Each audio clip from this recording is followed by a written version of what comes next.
All right, y'all, this is probably going to be about a 5-minute video, so I invite you to strap in if you want to hear what's up. So, as you might have seen on my story, my grandpa passed away yesterday at the young age of 97.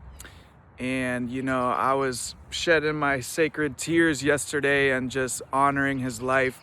And to be honest, I've been honoring his life and kind of grieving the end of his journey for about a year or more, because it's clear that he's, been at the end of his life, and he's just, honestly, I feel like he's been hanging on because he wants to keep my grandma company, who's also 97, and they've been together since they were 20. I believe they got married when they were 20 and had their first child, my uncle, shortly after that.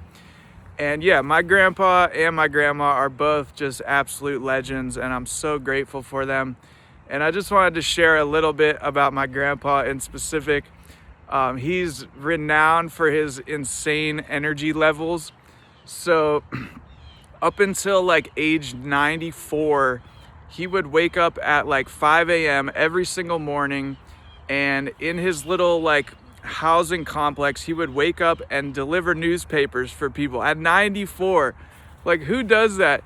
And I'm pretty sure up until about 94, he was on 0 prescription medications. Like, the average American is on like 3 different medications when they're like 30. He was on 0 until he's freaking 93. Like, he's just really an anomaly. And I think he's got like supercharged mitochondria or something.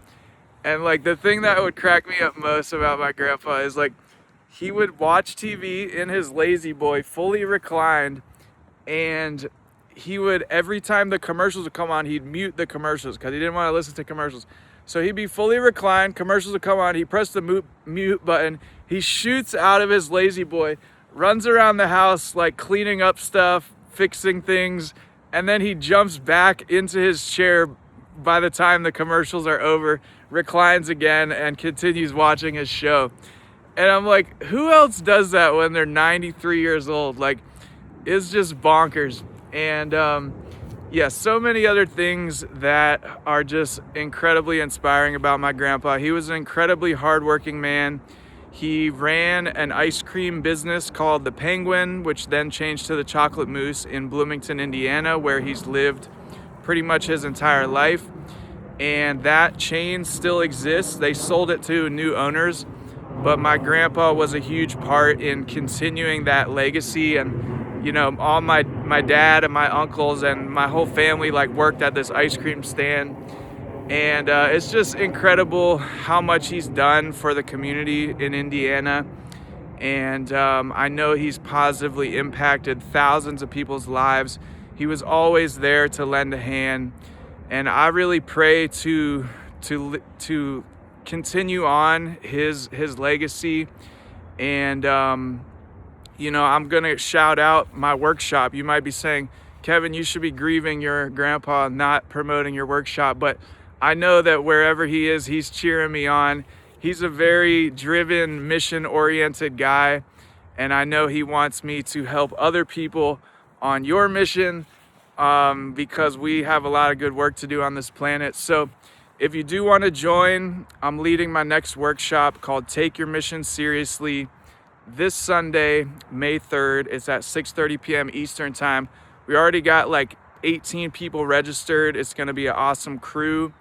The replay will also be available, and I'm going to go into some key habits that help you to stay in that sustainable flow with your mission so you don't get burnt out, so that you can stay inspired and motivated.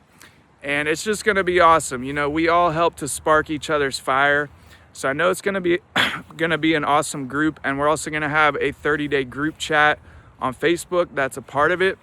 So if you want to be awesome and leave an epic legacy like my grandpa, join us for the workshop.